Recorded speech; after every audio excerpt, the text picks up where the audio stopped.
Hello, gazers. Hello, gazers. Welcome to The Problematic Gaze with me, Dr. Lee Arnott. And me, Dave Moore. Each episode we take a piece of pop culture from yesteryear, examining it through the problematic lens, asking ourselves the difficult questions like, could you get away with it today? And if not, why not? And what does that say about the society that's changed since the show or film was broadcast or released? And before we take a deep dive into our chosen topic, we'll look at the news events of the day. We'll also look at the TV landscape and the pop charts, just to put our chosen topic and the year into context. So, how are you, Dr. Lee? Very good, thanks. Are you? Yes. Good. At the time of recording, it's pissing it down outside, Yes, so where better place to be than sat here opposite you, looking at your gorgeous face. Thank you. Talking about Blake's 7. Blake 7, yes, indeed we are. And we should also mention that we've got a special guest Oh, yes. waiting in the green room Yes. to come and join us. Topped up the fruit bowl. Good. Yes, plenty of water, fizzy yes. and still, Yes. there for him. Yes. So we will be joined for the discussion on the episode by Toby Hadoke, actor, stand-up comedian, comedy host, documentary maker, all-round good egg, and supremely talented gentleman with an encyclopaedic knowledge of Blake 7, and he's great fun. So we look forward to that. Yeah, Just leave him in the green room for a bit. Yeah, we're really excited, actually. Another guest. Yes, Always another goes guest. down well with our gazers, doesn't it? To hear Exactly. a different opinion, just to change from our usual... Baritone voices. Yes, yeah. So Blake 7 was a UK sci-fi show, wasn't it? Yes. From the BBC. Yes, 1978 to 1981. Yes. The episode we're looking at is from season 3, and it was broadcast in the UK on February the 4th, 1980. Wow. Yes. Wow, yes. We'll post a link in the show notes so you can have a look. Well worth a watch, and we'll be discussing that more in depth with Toby in a little while. Yes. So what is your relationship with Blake 7? Okay. My relationship with Blake 7 is, well, I was very young when it was on. It's kind of 6, 7, 8. And I remember watching it. I don't remember the intricacies of it. It's not something that's kind of indelibly stuck in my mind and I've revisited over the years. But I did enjoy it, mainly because they had these teleportation bangles. Yes. Which looked, I mean, the signs were there for me from an early age, basically. Like a bracelet. I like a bracelet. But I remember it was terribly exciting, and I remember being strangely allured to one of the characters, Which one would that be, darling? Servalan. Do you mean the ball breaker with the fabulous frocks? Yes. Yes. Strangely, I was very attracted to Servalan as well. The lady Yes. boss. Lady boss. Yes. Yeah. Graceful, elegant, Yes. sexy, Yes. lovely pixie cut. Are you talking about me or? No, I'm still talking about Because I have just had a Servalan. lovely pixie cut, actually. So, Yeah, that's you know, good. Is that thank who you're you. modelling yourself on? That's like a bit like Mia Farrow. I'm doing Rosemary's Baby. Right. What And- about you? What is your relationship with Blake 7? like yourself, I was very young when it was on. Where you were 5, 6, 7. I was 6, 7, or 8. Yeah. I didn't really get into it. I couldn't really understand it. It was for grown-ups. It wasn't on in our house. But I do remember being very taken with Servalan. And again, it's so ridiculous, isn't it? You get a woman with a short haircut on TV or in film back in those days. And it was kind of... Think of Annie Lennox, just the fact that a woman would have severely cropped hair, but be ultra feminine at the same time. It was otherworldly. Otherworldly, wasn't it? Which is yeah. rather apt because we are talking about a space opera / sci-fi programme. Yes, we are. So I was never a huge fan. I remember I watched it back in the 90s when UK Gold showed it. I quite enjoyed it because I'm a big fan of that 70s multi-camera setup in a studio, Fast forward to 2012 when I was chaperoning at a Doctor Who convention and I met Jacqueline Pearce, who played Servalan, and me and her became great mates. And were great mates until she died in 2018. And so through that, I kind of got a new appreciation of Blake 7. I'm not a huge fan of it, but I enjoy watching it. And it's always nice to see my mate Jax doing her thing, which she does with some aplomb in this episode, does she not? She really does. And I remember through you meeting Jax a couple of times later on in her life. And she just lost none of that sparkle that I could imagine that she had with great aplomb. Yes. As this was being recorded in late 70s and 80s. Yes. Formidable woman. Absolutely Formidable, wonderful. Very funny. Very funny, but absolutely nothing like Servalan. Yeah. You know, Dax liked to curl up with a joint and a Catherine Cookson. Yeah. That was her thing. So before we get Toby out the green room, should we cross over to the news desk and have a look at some of the events which were taking place in the UK in the year 1980? Let's look at some history. Right, on the 20th of January, the British record television audience for a film is set when 23.5 million viewers tune in for the ITV showing of the James Bond film Live and Let Die. Live and Let Die. It's a good one. Scaramanga. It's a good one, that is. No, that's Man with the Golden Gun, Scaramanga. Oh. I thought you were a Bond fan. Stop getting Bond wrong, as Alan Partridge would say. Roger Moore was supposed to be a favourite. This was his first, wasn't it? I'm sorry, I had a mind blip. Wow. We are recording this in the morning. Gosh, you're never very good in the morning, are you? I'm not very good. I haven't warmed up yet. No, The old cogs haven't cranked had up. a drink yet. I've not had a drink yet. Just a bit jittery. Okay, let's see if I can read this without getting it wrong. On the 25th of February, the first episode of the popular political sitcom Yes Minster is broadcast. Yes, Minster. Wow. Do you know why I thought that? I said that because I'm actually going up to York next week. Oh, are you? There's a Minster in York. There is. That's the way my pea brain works. Right. So I start that again. I mean, you've ruined it for the listener anyway, so don't think it makes any difference, does it? On the 25th of February, the first episode of the popular political sitcom, that's quite difficult to say, actually. It is, yes, it is, yeah. Yes, Minister is broadcast on BBC Two. That wasn't hard, was it? We are an award-winning podcast, by the way, guys. Not for reading, clearly. Not for reading. Not for reading aloud. Well, one of us is. Between the 19th and 20th of March, Radio Caroline, the pirate radio station, is forced to cease transmission when the ship on which it's based runs aground and sinks off the Thames estuary. I mean, that'll do it, won't it? Yeah. That'll put an end to it. Someone forgot to put the plug in. Yeah. That was a big thing back in the day, wasn't it? It was. Didn't the Radio 1 DJ start on Radio Caroline? They were poached by the Bee, weren't they? Tony Blackburn. Tony Blackburn. Research department. I think that's right, actually. Very good. Cancel the research department. Stand down, research department. Stand down, stand down. On the 22nd of April, unemployment stands at a 2-year high of more than 1.5 million, but by August it will rise to over 2 million. That's a big jump, isn't it? That's a big jump in May, June, July, 4 months. Yeah. Now, Thatcher's got in the year before. We've talked before about monetarism and her policy at this time, and it just appears to be failing pretty spectacularly and pretty quick now. She's inherited, fair enough, a shitty situation from Labour, but seems to be making it worse. On the 27th of May, the inquest into the death of New Zealand-born teacher Blair Peach, who was killed during a demonstration against the National Front the previous year, returns a verdict of misadventure, resulting in a public outcry.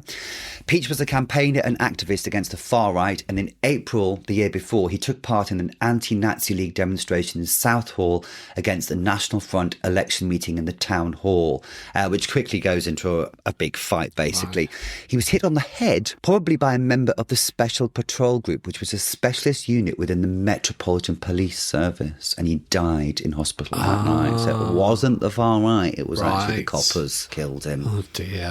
Big grim, isn't it? Yeah, I mean, was it ever thus? What's happening now? It's only a matter of time before something like that happens again. Yes, okay, let's move on. Even more unhappy news. On the 12th of June, Gail Kinchen, a pregnant 16-year-old, and her unborn baby are accidentally shot dead by a police marksman who enters the Birmingham flat where her boyfriend David Padgett is holding her hostage at gunpoint. So it's a siege that just went south. Wow. Difficult. Imagine being that guy who shot her. Oh, God. Doesn't bear thinking about, does it? On the 15th of October, the former Conservative Prime Minister Harold Macmillan, who's now 86, criticises Margaret Thatcher's economic policies, claiming that she's got the wrong answer to the economic crises that she inherited from Labour last year. Her economic policies are also criticised by union leaders who blame her policies for rising unemployment and bankruptcies and warn this could result in civil unrest, which indeed it does the following year when all the riots kick off. Do you know what Margaret Thatcher needs at this point? What?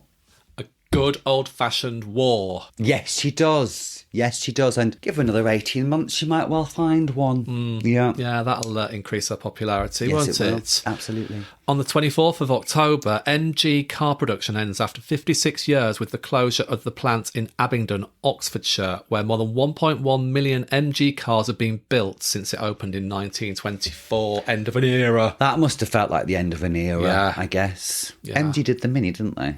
Did they? Car question. Crash on. Quickly. Abort. We don't do cars on this show. Is it red or is it blue? I'm not sure. It's got wheels. Yeah. And finally, some good news. In November 1980, the BBC airs the very first Children in Need telethon, hosted by Terry Wogan, Sue Lawley and Esther Ranson, and it aimed to raise money for disadvantaged children across the UK. That first broadcast raised just over £1 million, which is a huge amount in 1980 money, and marked the start of what became one of Britain's most beloved charitable traditions. Since then, the charity has raised over £1 billion for children's causes. There we go. Very nice, Pudsey Bear. Pudsey Bear. Yeah. Now, at the time of recording this, because we are banking episodes, aren't we? Oh, we're so showbiz, aren't we? Yeah, we're so showbiz. Yeah, it's Radio 2 DJ Sarah Cox is running, walking, crawling over 100 miles for Children in Need. And, you know, she's a few hours towards the finish end. She's raised over 5 million so far. Gosh, good for her. Hopefully, by the time this TXs, as we say in the biz, Sarah Cox... that means transmitted everybody. Yes. Yeah. Sarah Cox will be fully up and running again. But Yeah. can you imagine? I mean, I find it difficult to crawl out of bed sometimes in the morning. Yeah. Never mind run 100 Yeah. miles. I mean, what's wrong with sitting in a bath of baked beans like we used to do back in the 80s? I could do that. I could do that. Yes, keep your underpants on though. Yeah. Oh, my... oh, God. Oh, baked beans in your pubes, Mickey. Oh, don't. Mickey. Oh. Let's move on. Let's move on quickly.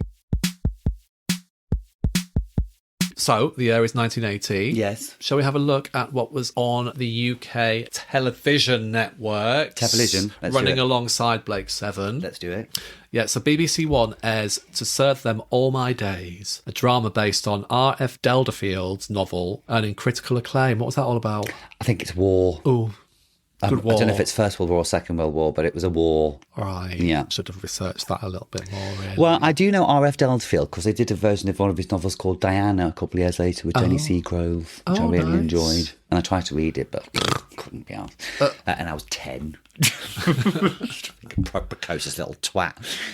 Colour broadcasting is now almost universal across the UK. The 1970s black and white era has officially faded. Now, we've mentioned before, you could still buy black and white tellies, but they'd be for the kids in the spare bedroom, wouldn't they? Yeah. But at this point, most people had colour TV in the main. Yes. Yeah. Wondrous world of colour television. Colour, step into colour. I do remember though watching the snooker. Well, I can't remember what year it was when snooker got really popular. And the host said, and for those of you watching in black and white, the pink ball is the one just beside the blue. And it was like, well, thanks. Thanks. Very helpful. Thank you. Inform, entertain, educate. Never stop. Never stop, BBC, please. Okay, on ITV, Coronation Street and Minder continue to dominate the ratings. Still big hitters. Yes. Also on ITV this year, The Gentle Touch debuts. It's the first ever British police series to feature a female lead detective played by Jill Gascoigne. God love her. 3 months later, Juliet Bravo begins on BBC One. Now, I love Juliet Bravo. I love the music of Juliet Bravo. And I really enjoyed The Gentle Touch. However, for me, Jill Gascoigne, obviously Maggie Forbes, goes on to Cat's Eyes, which is a classic of the genre. It really is. We should do Cat's Eyes. We really Cat's should. Eyes. When we lived together, that brief period, we Yes. used to reenact Cat's Eyes. We did. Cat's Eyes was basically ITV's answer to Charlie's Angels, filmed around basically looked like a Thames canal, didn't it? A little bit grotty, but it was just fabulous. Leslie Fabulous. Ash. Leslie Ash, and Prue, the posh one, and Yes. Maggie Forbes. Yeah, it was great. Great. Loved It was great. it. We're not gay or anything. No, not at all. Three strong, powerful women in gorgeous frocks driving the Ford Escort fast. Come on. Yeah, loved it. Okay, so early discussions within the Independent Broadcasting Authority, the IBA, begin about the structure of a fourth TV channel, which would become Channel 4. 4 TV channels. bills. God, what we're going to do? Oh, shit, the bed. We'll never leave the house. We'll never leave the house. 4. What a choice. What choice? Oh, My God. On BBC One, Grange Hill continues to push boundaries with storylines tackling bullying, drugs, racism and social inequality. There wasn't drugs on Grange Hill in 1980, though. Not yet. No. That's Zammo later on. We're not just saying no yet. Not just saying no, but it was unusually realistic for a kids' TV show. And I've watched the first 3 seasons of Grange Hill, covering the 1980 year, and it is proper grim. Right. And the racism storyline is so well done, but it's shocking telly. So obviously we watched Grange Hill when I was a bit older, but this kind of passed me by. But by heck, it was groundbreaking stuff. Really groundbreaking stuff. Very good. Yeah. You know, for kids, amazing that this is being shown and in really kind of challenging kids' young minds, I think. It was great. Is Roland in it yet? He's just started. Oh. Yeah, I think he arrived season 3, yeah. About Precious. She's there. Yeah. Has she said the immortal line yet? Yes, she has. But yeah, it's great. It's really great. I'm only trying to help you, Roland. Do I have to say it? Yeah, you say it too. I'm only trying to help you, Roland. Well done. Thank you. we go. Our gazers will appreciate Yes. that. For our international listeners, No, what the fuck? we'll put a clip up. Right, we must remember to put a clip up. Put a clip up. Yes. I'm only trying to help you, Dr. Lee. It's what I Yes. say every bloody week. It's always a lie, though. Yeah. Top of the Pops begins featuring more new wave and punk acts, marking a musical and cultural shift. Things were changing, weren't they? Yes, they were. Early 80s. Yeah, they were. Sex Pistols, Yeah. Going to be the end of Legs & Co. very soon. Gary Newman. Yes. Any other names you want to just pluck out of thin air? No, No, that you was can't, it. can you? No, that's Fade to Grey. He knows the Sex Pistols and Gary Newman. He's very Fade to Grey. Blondie, Undertones, Rizzle Kicks. You know the Rizzle Kicks.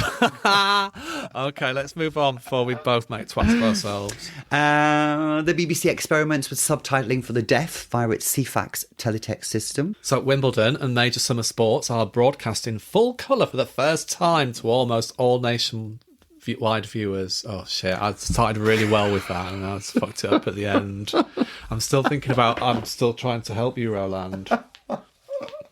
So the BBC airs special coverage of the Moscow Olympics this year, though the UK team's partial boycott makes it less prominent than usual. Mm-hmm. So why did they boycott it again? Because it was in Russia. Yeah. And because America had boycotted it, so we had to as well. Oh, yeah. I mean, that's worked out well, hasn't it? ITV debuts Metal Mickey. Remember Metal Mickey? yeah. I still love Metal Mickey. Family sitcom about a robot, appealing to younger audiences, clearly. Lovely. Wasn't Irene Handler in that Yes, as well? she was. She was a legend, wasn't she? She was. Great. Really was. Yeah, really great. And so EastEnders is still 5 years away at this point in 1980, but internal BBC planning begins for a new London-based soap opera. So 5 years in the development, really. Yes, yeah. You know, a show to rival Coronation Street. Yes, because the BBC never really did soaps traditionally. It was seen as lowbrow.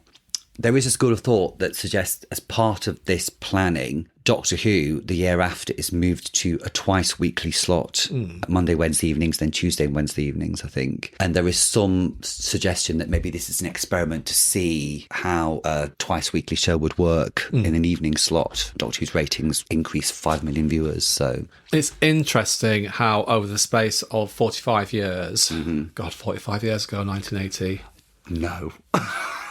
Do you know God, what I mean? it is. Oh, my God. But it's interesting to see how scheduling has changed now and how there are very few shows that schedule at a certain time, i.e. Strictly, Yes. and Traitors and things like that, because everybody just watches on catch-up these days anyway. Yeah. The water cooler TV shows are fewer and far between because, exactly as you say, the initial ratings really meaningless these days. They're looking at how much in 28 days you catch up, isn't it? Yeah. So, But I mean, watch what happens when they do get it right, you know, with the Traitors, Yes. Celebrity Traitors. yeah, I mean, I think there's still definitely a case for that kind of event TV, and there was still a big event. Look at Gavin and Stacey last Christmas. Yeah. And that ended up with how many? 16, 17 million viewers, you know. But for sure, on a day-to-day basis. Anyway, that was the TV in 1980.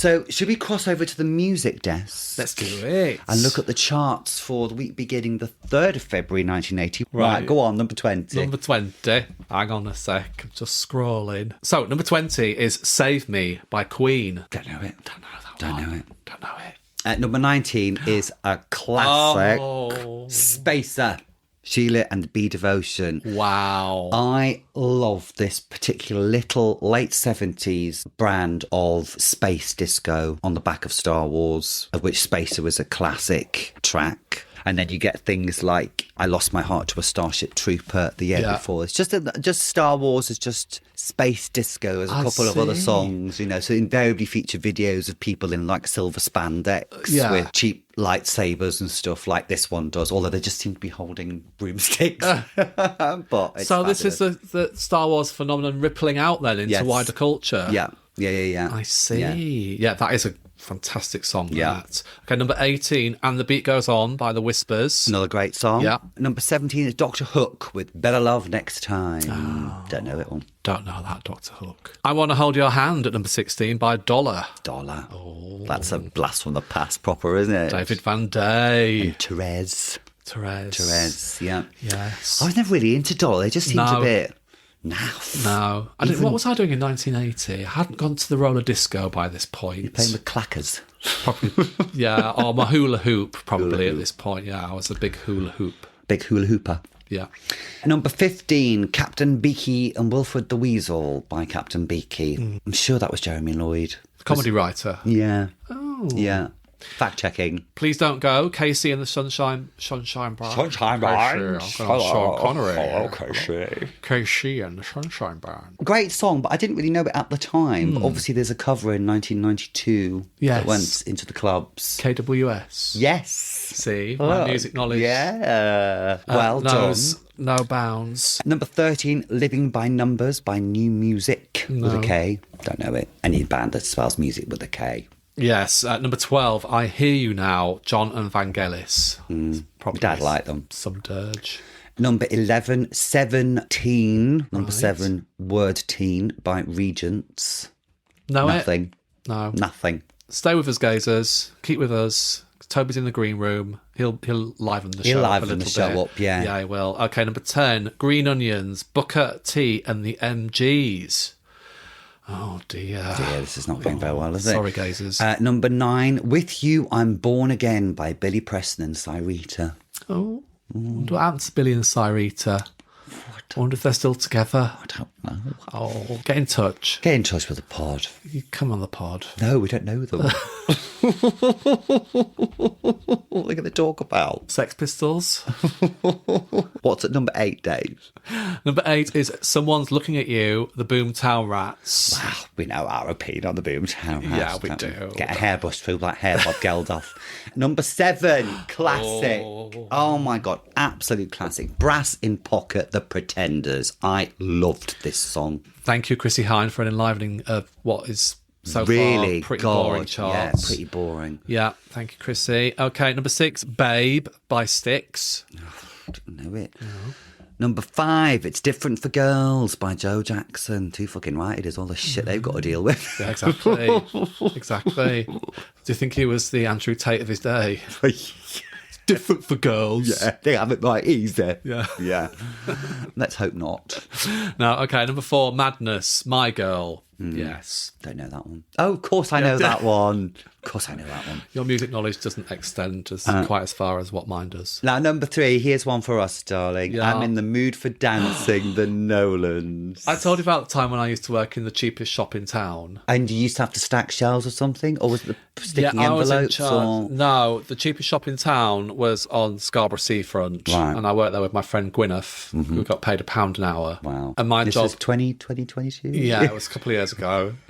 And my job was to vacuum the downstairs bit, you know, where all the tapes were and stuff. So I used to put on I'm in the mood for dancing every morning while I was doing the vacuuming. I don't blame you. Yeah. How big was the shop? About 3 square metres. So not that big. No. I was going to say, the song's only 2.5 minutes, you dirty get. Did you just start the song, hoover, and finish? Song's done, I'm done as well. Yeah, well, I was only getting paid £1 an hour. Yeah, actually too You know what I fucking mean? right, yeah. No. Number 2, Coward of the County, Kenny Rogers. Yeah? Yes, we know that one. I'm not going to say I love it, though. No, I'm not going to say I love it. It's quite slow, isn't it? Number 1, let's have a look. Oh, very good. Too Much, Too Young, the specials. That's a good one. Yeah. Two-tone right there. Very good. Do you know when I lived in Camden, I used to like going to like the Scar pubs? I did as well. Yeah, 'cause it was always did. quite a nice, lively, friendly atmosphere. Definitely, Yes. yeah. And that was fair to middling, Fair wasn't to it? middling, A fair to few middling. little choice nuggets. Yeah, bubbling under. Bubbling under, but not a vintage year. Not a vintage week. No. No. Do you know what, Dr. Lee? What's that? I think it's time to ramp things up a little bit. Are you going to get Toby out the green room? I think we should. Let's do it. So we don't want him overdosing on fruit. No, or M&Ms. No, exactly. Do you know what? He made us pick out all the red ones. Well, I think you specified actually you had to pick out all the red ones. I just floated around languorously in the background. Right, okay. That's the price you pay, Dave. That's the price you pay. Let's get Toby out, shall we? Let's get Toby out. Right, to the matter in hand then. So Blake's 7, and we are delighted that we have been joined in PG Towers by none other than Toby Hadoke. Hello, Toby. Hello, I've listened to this podcast. It's not very PG, well, not in one sense of the word. Hello, I'm the AS. I'm the atrophying straight that is joining you to talk about Blake 7. Hello, yes, I'm an actor, writer, comedian, and also a professional anorak who gets wheeled out should they need somebody to spout facts and watch television programmes at the same time for various endeavours. And you do so with much aplomb, it must be said. So we are delighted to have you here, are we not? Yes, we are. And we're glad, Toby, that we've got somebody who actually knows a lot about Blake 7 because, you know, I have already admitted that I'm not a diehard fan, but I've got a very nostalgic tinge towards Blake 7 as I used to watch it as a child. I mean, I must have been about 7 or 8 years old when it first came out. The main thing I remember about it was the sparkly bangles that could teleport you.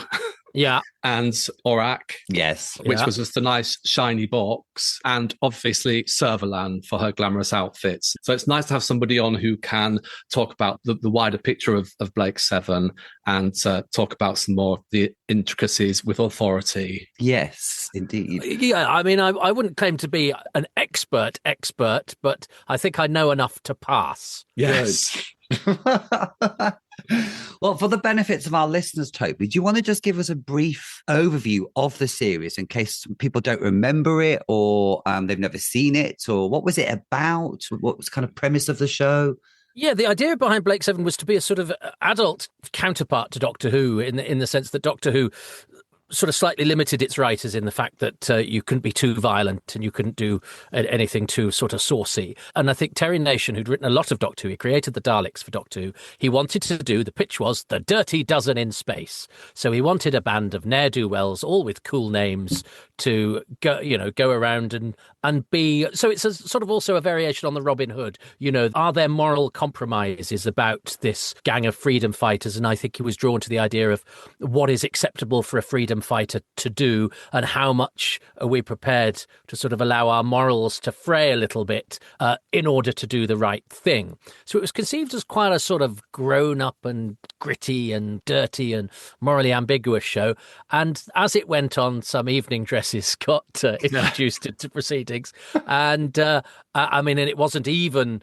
It shouldn't have even been called Blake 7 beyond the second series because Blake exits because the actor wanted to return to the Royal Shakespeare Company and the character was perhaps less interesting than the smouldering Avon played by Paul Darrow. So it's sort of, and actually even as Terry Nation's sort of pitching it, he discovers he can't really give 7 people enough to do. So the 7 become a box of lights and a talking wall. So you've only got 5 characters. And then he, mixes it up and says, well, we need to have, space women who are cool and space men who are... And then he realizes he's not very good at writing women. So the women who he has great ideas for don't do an awful lot. And then he introduces a villain who is a woman who you mentioned, Servalan, who ends up taking over the show a little bit. So it's fascinating in that sense of what it was conceived and how it became. I remember it too from when I was younger, where it was something that my older brothers kind of watched. So it seemed very grown up and dark, and people wore leather and they snogged and people died, and it was very good. And then, of course, I grew up and looked back on it and went, well, it's a little bit camp. So it's an interesting one in terms of how it seemed then, how it seemed now, and in terms of the lens that you want to look at it through. I think it gives us rich pickings. And it was huge, wasn't it? It was a really successful show for the BBC. Well, it was successful, but also then history almost immediately looked back on it and decided it was the worst thing ever made. I think even at the time there was a feeling that the special effects and the design were rather compromised. But I think now that we look back, all of that stuff, everything dates in the sense that it doesn't stick out as much as it might have done maybe at the time. But certainly it was also a bit of a byword for naff telly. But it did really well, to the surprise of the BBC and even to the surprise of the cast, because the series we're watching an episode from series 3. At the end of that, they thought the show was over, and the cast only realised it had been renewed because there was an announcement at the end of the episode, and they thought they were pretty much done. So then it was all sort of had to be put back together with who was left and who still wanted to do it and a new producer and things. So it's always had this sort of checkered relationship with but I think the BBC's a bit like that with science fiction anyway. And indeed, anything that it makes that people like, it's almost like that's a bit too somewhat gauche to make programmes that people like. So they immediately set about sort of undermining it with their own output. They've always been rather ashamed of being popular. And but yes, it's lasted as well. And people, I think, remember it fondly too. Yes, definitely. Doctor Who was kind of riding high at the moment, wasn't it? Was this a response to kind of Doctor Who for adults, or Star Wars came out in 1977, didn't it? It was around about the same time as this. So was that a result of, the heightened interest in the space opera vibe? Well, Star Wars kind of clobbered both Doctor Who and Blake Seven, because you would get BBC execs would go to the cinema and go, well, why aren't we making that? And then the programme makers would go, well, do you want to give us some money? And they'd go, no, certainly not, but do that. But do it, with three cameras in Television Centre Studio 3 or whatever. But you can see, that famous shot of Star Wars of the spaceship honing into view, and we see underneath it, that blew people's minds at the cinema. You can see both Doctor Who and Blake Seven going for their versions of that, which are, slightly less magnificent. But and these shows were always people working very, very hard. Although actually, when you delve beneath the surface of Blake Seven, it was a parlous time for poor old Roger Murray Leach, who's a great production designer. Had a really tricky time on it. The technicians didn't like his set and deliberately damaged it and things like that. But yes, it was, and I think because Doctor Who had been riding high, and of course, Blake Seven's producer is a guy called David Maloney, who directed some of the very best Doctor Who's. The designer, Roger Murray Leach, had been part of that team of Philip Hinchcliffe, Robert Holmes, Roger Murray Leach. And Chris Boucher, who was the script editor, would have been, if Blake Seven hadn't happened, would probably have become a script editor of Doctor Who, because he was a protege of a brilliant Doctor Who writer and script editor called Robert Holmes. And Chris Boucher has this brilliant sardonic dialogue that I think is amongst the best aspects of Blake Seven. Some of the fantastic lines that quite often come in his polish of the script. And that the tone of Blake Seven is, I would say, probably by the end more Chris Boucher than it is Terry Nation. So it was created from the DNA of Doctor Who, definitely, but with this more adult remit, if you like. Yes. Well, speaking of adult remit, should we have discussed the episode? So we watched, as you mentioned, it was from season 3 called The Harvest of Kairos. I have prepared a little synopsis for us. In The Harvest of Kairos, the Liberator crew intercepts a Federation freighter transporting a mysterious mineral called Kairos, a substance so volatile it annihilates any technology that touches it. Avon becomes particularly interested in its potential value, but their plans are complicated when Servalan and her new commander, the brutish space mercenary Jarvik, set a trap to seize both the mineral and the Liberator.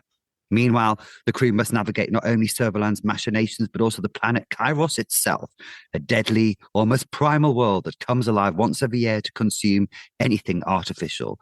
There's dodgy sexual politics, a rather sweet ginormous spider, and masculinities that stink of Old Spice. You can guff the testosterone through the telly, which I think is a fair summing up of I think that is a perfect summary of everything, the melange that is the Harvest of Kairos. Yes. Now, you recommended this one for us, Toby. Any particular reason? What was it about this episode that you thought, do you know what? The gays are like that one.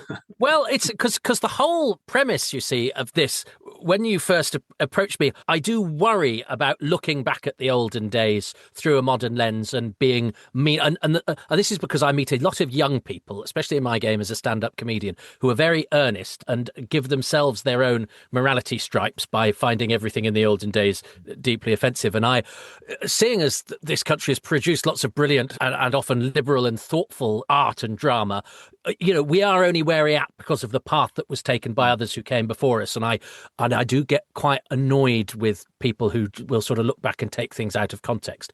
And then when you say, yeah, but it was a different time, they go, oh, but it was a different time, as if you saying that sometimes negates any context, which actually it is perfect context. So I wanted to choose something where I didn't have a serious conversation like the one I've just had with you. It wasn't a conversation, it was a monologue, where we could have a bit of fun with it, because there are obviously massive issues with this. And I would love to know more about the writer, who's a bit of a mystery, who wrote another Blake Seven that is also deeply dodgy on the sexual politics ground, but where we can do it where the problems are so stark, we are making no effort to patronize people of 40 years ago with our modern ways, because it is so terrible in so many ways. And yet we have enough distance from it, I think, that we can sort of enjoy its terribleness, unless you found it really, really offensive, in which case I might have to eat my words. I mean, it is offensive, but it's offensive in such an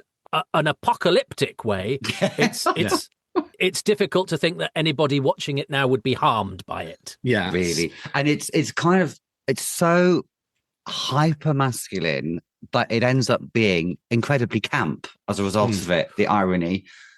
Well, and this is the thing, because some people sometimes talk about Doctor Who being camp, and I'm not a camp. I don't think I'm a camp man. My partner says I can occasionally be camp, but I don't think I'm a camp man. And compared to a lot of the Doctor Who fans I know, I'm resolutely.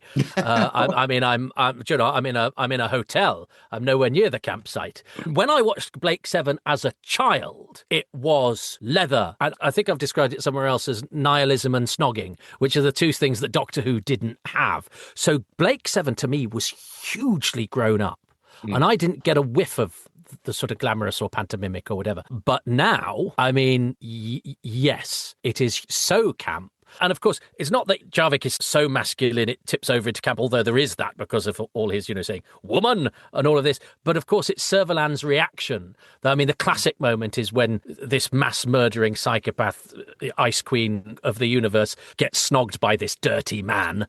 And of course, it awakens her inner femininity. And she goes, that primitive act you subjected me to, I should like you to do it again. Now, as a kid, I would have found that a bit more racy and the sort of thing that grown-ups did. I mean, I often used to worry about any actor that snogged another actor in a telly program, because I was like, what if they're married in real life? I was shocked when my mum told me, because they did it all the time in Heart to Heart, and I knew they weren't married in real life. And I said, how do they do that? I thought it was a special effect or something. She said, no, they do it. And I remember thinking that was beyond the pale. These actors were a rum lot. So the fact that people snogged in Blake Seven in the way that they didn't do in Doctor Who seemed so grown up to me. Now, of course, now we look at it and it's as camp as tits. And you go, well, were they aiming? Was the camp an aim? Was it a byproduct? When you cast Jacqueline Pearce and she's so good, do you just let it go in that direction? Were they just using the best things at their disposal? I.e., Paul Darrow is a bit camp as well in his sort of snarling, smouldering way.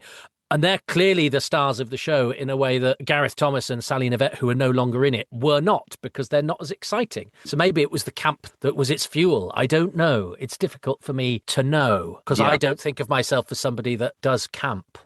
Yeah. It's difficult to know if that was their intent, to heighten this camp element of it. It felt as though every actor, to me, in general, and I'm a gross generalization, but it felt very RADA to me. I always kind of look at TV programs at this time, and there was a certain way of performance, very kind of RADA, very as though they were in an a Shakespearean play, their delivery felt, to me, that was kind of the camp element of it. And that's obviously, because that's where they'll come up through the theatre at that time. And that felt to me camp. And plus, they're in a 3-camera setup as well in the studio. Yes. So you have to have, you blow a block, you'll rehearse to within an nth degree, aren't you? And then it becomes like a live theatre show as you're recording it, which I guess. But what saddens me about that, Dave, is that it saddens me that drama is so concerned with being realistic these days, because you enter a pact when you watch anything, particularly if you're watching a stage play. You know that those people in front of you are going off to the flats and they're being lit by something from you, and you are a willing participant. Because I know that young people now cannot watch this stuff that we watched when we were younger for some of the reasons that you've just outlined, but also the way it looks and everything. But I think you can do a RADA, as it were, performance, and it still be truthful, more so than a lot of modern acting where everybody just mumbles. And okay, there's no sense of sort of artifice or heightenedness about it, but I also don't get much sort of subtext either. And what I like about acting, what I love about Jacqueline Pearce, for example, is that she's giving you so much underneath what is going on the surface. There's more to get your teeth into. And as a viewer, I really enjoy that, which is why I go back to old television so much. But that's maybe because I grew up with that, and I can understand people for whom that's a barrier, in the same way that we might watch the Cybermen from the 10th Planet and see body horror because there's a human hand sticking out and you could see the eyes underneath, whereas somebody born post 1978 will see, sticky tape and shortcomings. And that's just it's the lens, it's the gaze through which I guess we look at it. So should we have a look at some of these elements in this episode? Because there are quite a few little strands I'd like to have a look at. So there's Jarvik. So Jarvik is basically, does he work in the engine room or something somehow?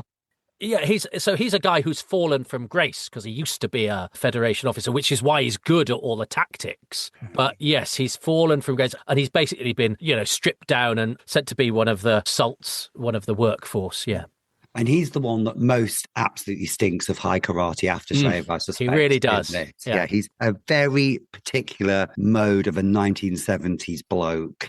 And he says, as you say, things like woman. He calls his rival town. He says he's a man. He thinks and acts like a man. There's a very specific gender divide in this episode that Jarvik is kind of the forerunner of, isn't he? It's quite, and then later on he has to have his chest unbuttoned all the way down so the ladies can get a look at him. He's just so kind of, isn't he? Yeah, he very much is, yeah. And then Servalan gets a bit of a fancy for him, and they're clearly having a few intimate moments, as you've alluded to already. Do you think the script does her a disservice, though? Because at one point she's talking about being a co-ruler with him and... Well, this is why I wanted to watch it with you, because I remember the first time I watched it, because Servalan was so powerful, I sometimes wanted her to be brought down a peg or two because she was almost unbeatable, do you know what I mean? And because Jacqueline Pearce is so poised and brilliant and ruthless. So I remember when I first watched it, I don't remember it from when it went out, but then when I caught up with it on video a bit later, the first time I saw it, I found Jarvik a bit of a fresh air because he changed the dynamic a bit with her and it made it slightly less predictable. But I was revisiting it many, many, many years ago. And now I look at it and go, as you say, I wonder if anybody coming fresh to this, because I think we're supposed to like Jarvik. And I was fascinated to know whether you actually liked him or whether you found him boorish and insufferable just as a character. Because the script, I think, and the performance, and I think Andrew Burt does a great job, want you to think of this as a guy, he's a man's man, but he's also in touch with his feelings, because sometimes when he talks about, I feel that as a man, he's not talking about in a masculine sense, he's talking about as a creature, as an organic creature rather than somebody surrounded by machines and rules. So that's all tied in with it. But did you like him? Or did you think he was a prick? I thought he was a prick. Yeah. I thought some of the script was quite pertinent. The way he says to Servalan something like, you've been around machines too long, you're a human, you've forgotten what it feels like to feel the warmth of the sun on your back. Yeah. But it felt as though he could be a device to soften her up, but it felt as though it just went a little bit too far in the writing. She allowed herself to be demeaned and degraded by him. Well, it's deeply, it's the old cliche of, you've got a powerful, she's with the androgynous haircut, but she's very feminine woman. But basically, it's the old, all this cold space space ruler needs is a bit of cock, essentially, Yeah. and then she's a winsome female again. Yeah. So it boils down to that basic, really offensive, and bearing in mind the time that it was made, and you only have to watch a lot of television at that time where there aren't many powerful female roles, and there are some really subservient or thankless female roles. When you finally got one who's breaking all of that, and a writer comes in and says, "What we really need to do is just make her soppy because she's screwed a bit of rough," it kind of winds back on all the. I wonder what Jacqueline Pearce felt about it, because, as you say, it could be seen as a diminution of her character. Well, no, it is. It is a diminution of her character. I mean, the fact that at one point he actually picks her up, throws her over his shoulder, and then flings her on a bed is just like, it's Servalan. Yeah. Come on, Yeah. get your hands off of you dirty bastards. Yeah, well, I mean, like I say, all my memories of Blake Seven were as Servalan as this powerful woman, the supreme commander who could literally just kill someone just by looking at them. And then when I saw this episode all these years later, I thought, is that what Servalan was always about? But obviously not. It was just in the writing of this episode that just kind of turned her into this winsome, whimpering woman.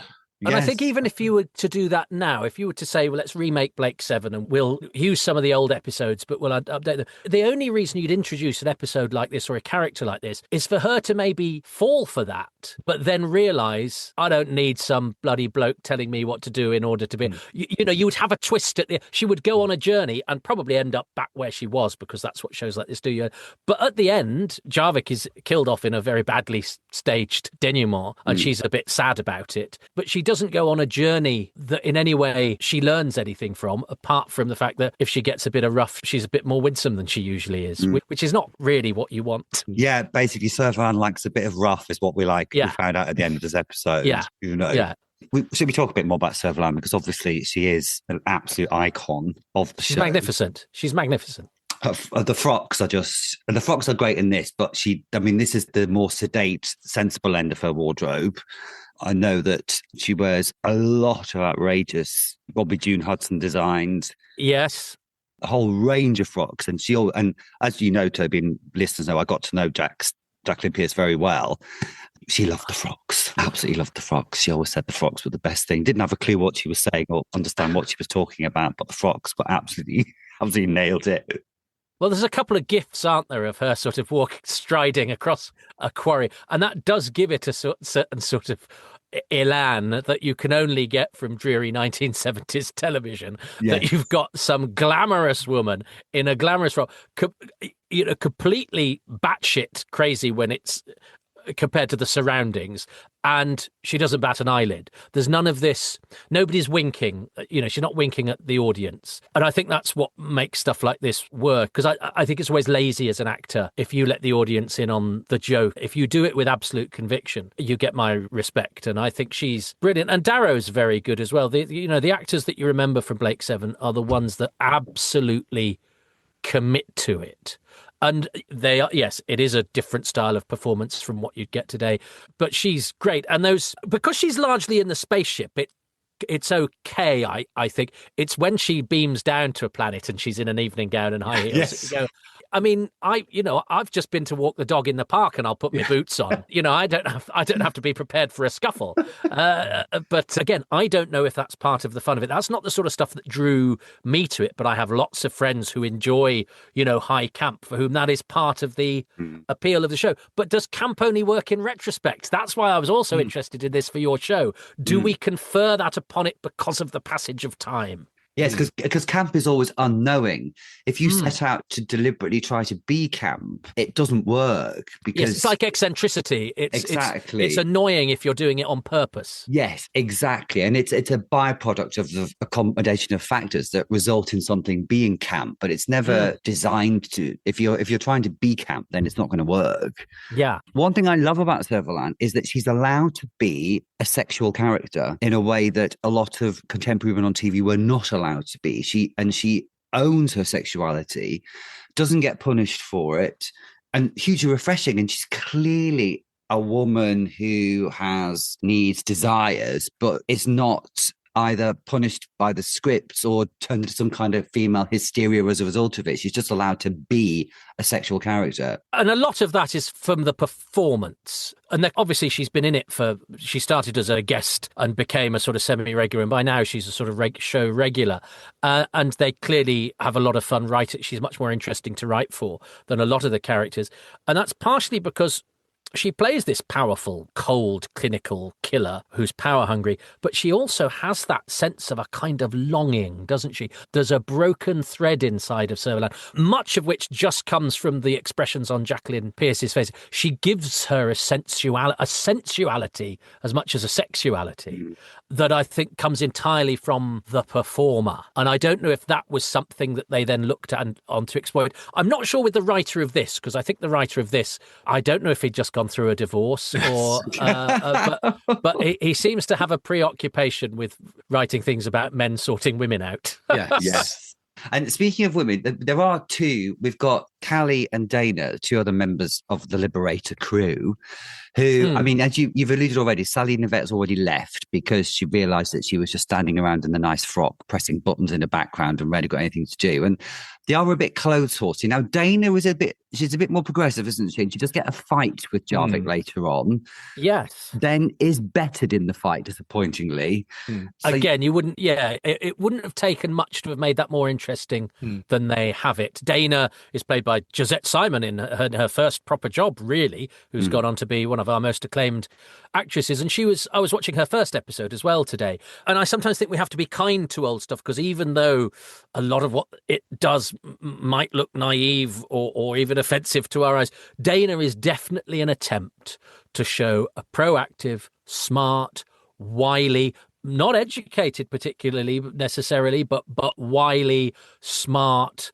But she's not like Leela in that she is intellectual as well. She is because she's been brought up. She's got a bit of both because her father was an escapee from the Federation. So actually, I might take that back. She has got the intellectual smarts as well as the street smarts, and she's interested in weapons and she's physical. But, she's definitely an attempt to do a forward-thinking portrayal of a character. And the fact that it's an actress of colour and such a thing was rare on screen. And I think David Maloney had to work quite hard to persuade them to get an actress who I don't think even had her equity card at that time in order to play the role. For all we might scoff at Blake Seven, the heart was in the right place of a lot of makers of television at that time, even though the steps they were taking may seem tiny, microscopic compared to what we might see today. And I think Dana's a great character, really well played. Unfortunately, like all of the women who live on the spaceship, and actually, but this happens to Doctor Who companions as well, they go, this companion's going to be different. She's going to be a non-screamer who's an expert in computers or blah, blah. And when the plot needs them to be, they trip over or get stuck or scream.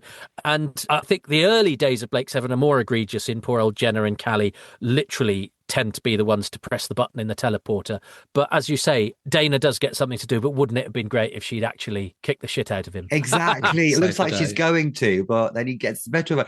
And interesting, I was talking to Jan Chappell the other day, and she was saying that even though these women were often just pressing buttons, she was chatting to two women who now work at NASA who had watched Blake Seven as little girls and been so inspired by their button pressing that I guess it's that thing that even the presence of someone, even if you're just pressing buttons and looks like you're doing something scientific and very clever, it's still enough to inspire, which is lovely. It's brilliant. Yeah, it seems nothing today, but then in context, it was seismic. It was different. Absolutely.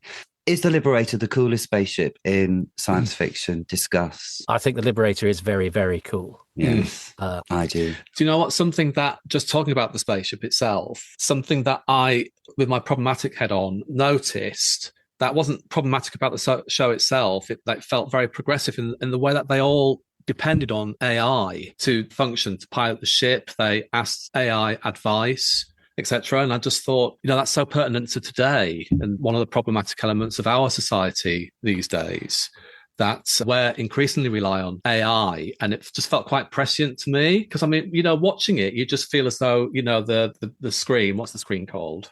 Zen. and Aurak, they're kind of artificial intelligence, aren't they?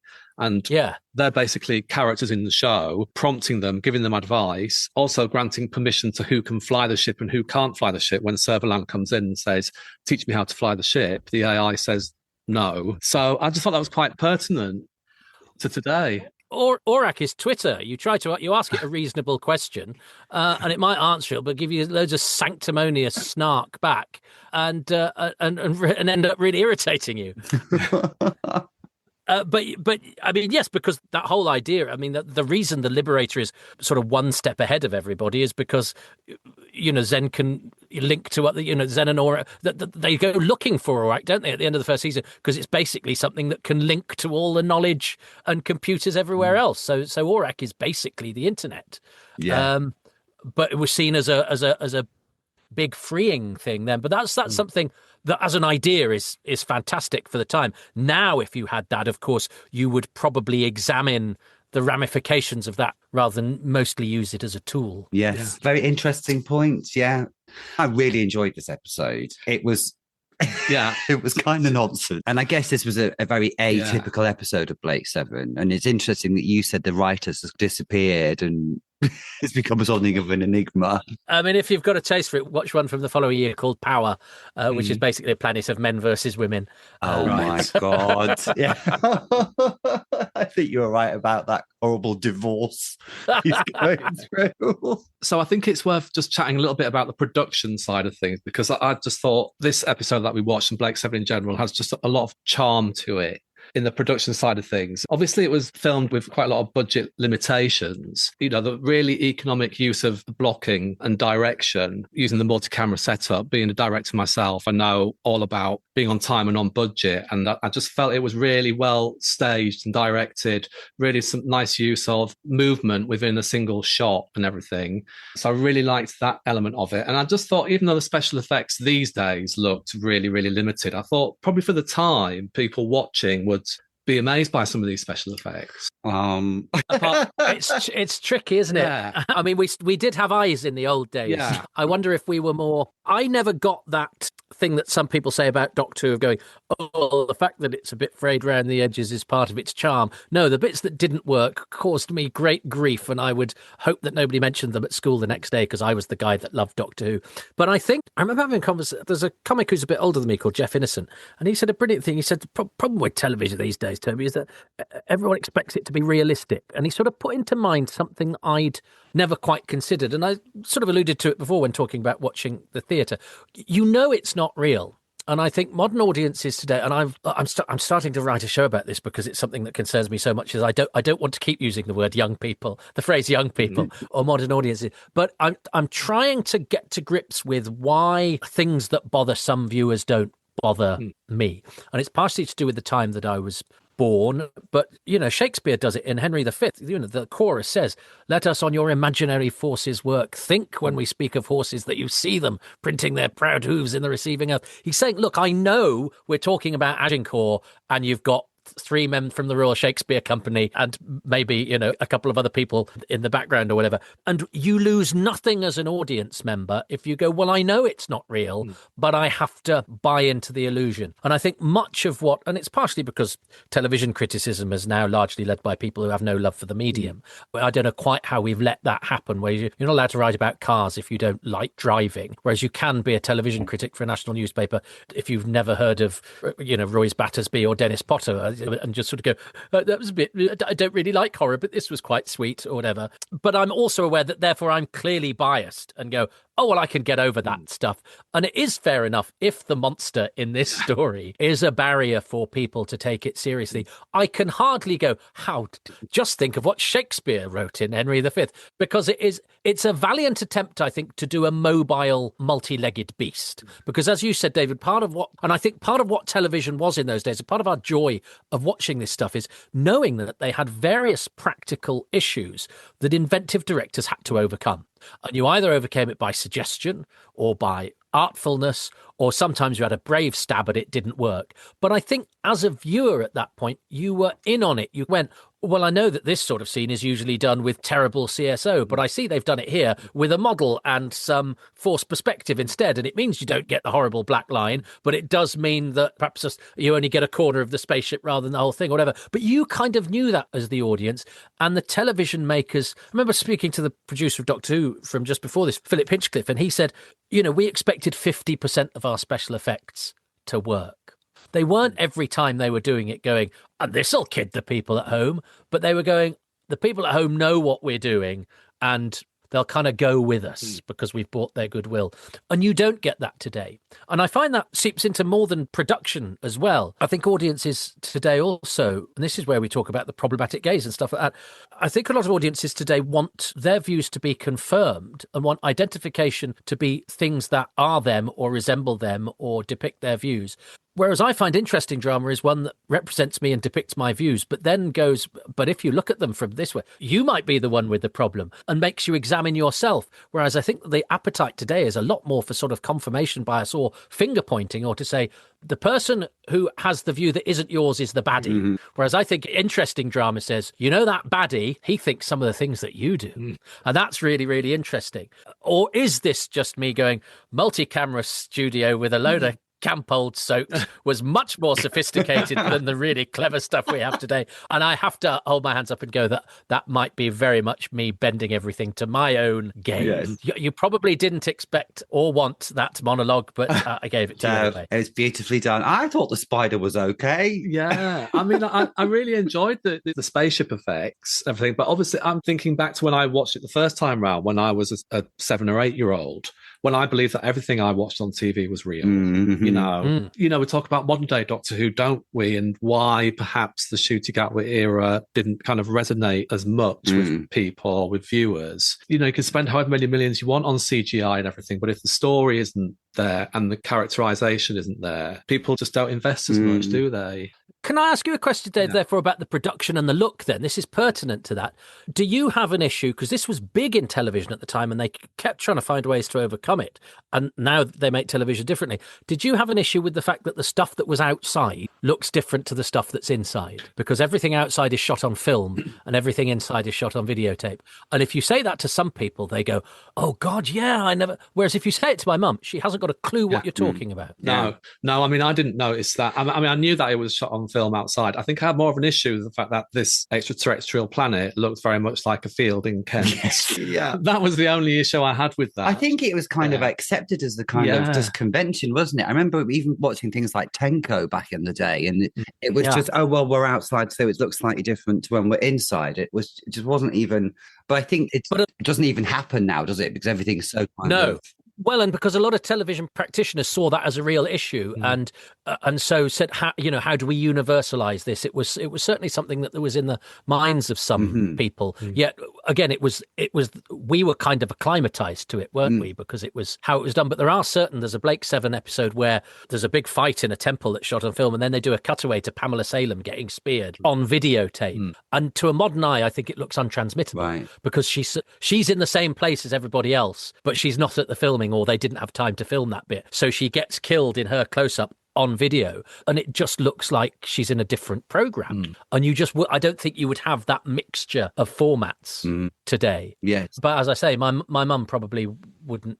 It's like when you go to other people's houses today and they've got these new televisions where they have the motion, whatever their television setting is, it doesn't look like television to me. Yes, I know exactly what you mean. Yes, I know. I remember going around to a friend's house who had that TV and watching Back to the Future in this ultra glorious whatever K it was, and it just looked so unreal. Right. It looks like Neighbours. Yeah, but I mean, you like to have this kind of nostalgic hue and the sheen about it, as when you went to the cinema when you were a kid. There was kind of this filmic glaze over it, wasn't there? Because the projections weren't as sophisticated to show it as it was actually filmed, but it just had this kind of nostalgic tinge to it. Right, at the risk of us sounding like three old men getting increasingly angry about technology, let's sum up. Dave, what would you rate this episode of Blake 7 that we watched? I really enjoyed it. I really enjoyed going back in the past and revisiting it, but actually thought it was, a really nicely produced piece of television, and I would give it maybe 7.5 teleportation bangles out of 10. Okay, that's not bad. I thoroughly enjoyed it. Obviously, it's a delight to always watch Jax being able to get her teeth into something. Dodgy sexual politics just made me chuckle just because it was so ridiculous. So I'm going to give it 8 Servalan strappy sandals out of 10. Toby, since you're our guest, what would you rate this episode? On the understanding that the score is very much based on it being made then, and if it was to be made now, it would probably be a minus score, but very much as a product of its time. And because it is entertaining, and a lot of old telly can be quite dull, it's never dull, and it's having a bash, I'm going to give it 8.5 sexual awakening kisses out of 10. Brilliant. Well, thank you so much, Toby. This has been such a treat. We're so grateful, honestly. You've been great. Where can our listeners find you if they want to see some of your other work and see what you're up to? I mean, you've heard I can talk. I do a series of podcasts about Doctor Who where I go into great detail. I watch Doctor Who, I do some commentaries, but there's also another one where I go into great detail about the production of it. And then there's another one that's whimsical essays, because I'm a comedian, so it does have jokes in it as well, but also they're jokes about things like the fonts that are used in the credits and that sort of thing. So I fill a niche, but the thing about filling a niche is you do get into every single nook and cranny. So they're called Toby Hadoke's Time Travels, but I'm also a stand-up comedian. I have a regular gig in Manchester called Excess Malarkey on a Tuesday night, and I'm on Radio 4 Extra presenting The Seventh Dimension. And so I'm here, there and everywhere. And I've got a book out about Quatermass that I would love everybody to buy. If you know somebody who has heard of Quatermass and might not have got the book, it would be a perfect Christmas present. It's called The Quatermass Experiment from 10 Acre Films. Wonderful. Fantastic. Thanks so much. I love Quatermass. I've been itching to get the new box sets, actually, because Hammer are re-releasing a lot of their upscaled stuff. Yeah. So I might have to. Yeah, and they're very sexy. I'm on a couple of documentaries on those as well. Oh, good. Well, I'm going to dig that out. I'm going to definitely get myself a copy of that, Toby. Wonderful. Well, again, thanks so much for making the journey to PG Manor with us today. I'm flattered to be asked. I hope you're not regretting it. Absolutely No, not at all. Not at all. Really, it's been a pleasure. So thank you so much, Toby. Thank you. Oh, wasn't that lovely? It was fantastic. Many thanks to Toby. I'm sure our gazers found that really informative in Blake 7 and the wider cultural landscape. Yes, indeed. Yes. Indeed.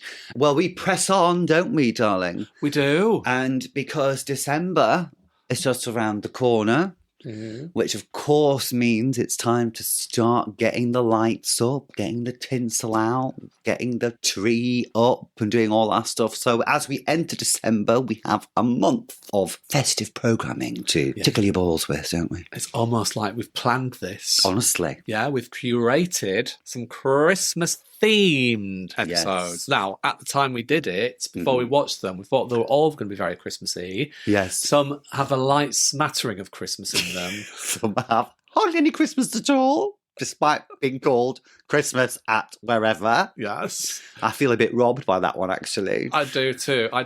But yeah, we've got lots of nice kind of Christmassy sprinkled things for you to enjoy while you're hanging the tinsel and necking the Baileys. Yes. So next week, we are taking the Telly TARDIS back to 2011, very recent. Yes. And we are heading to a certain house called Downton Abbey. Downton Abbey at Christmas. At Christmas. Like a little bit of Christmas.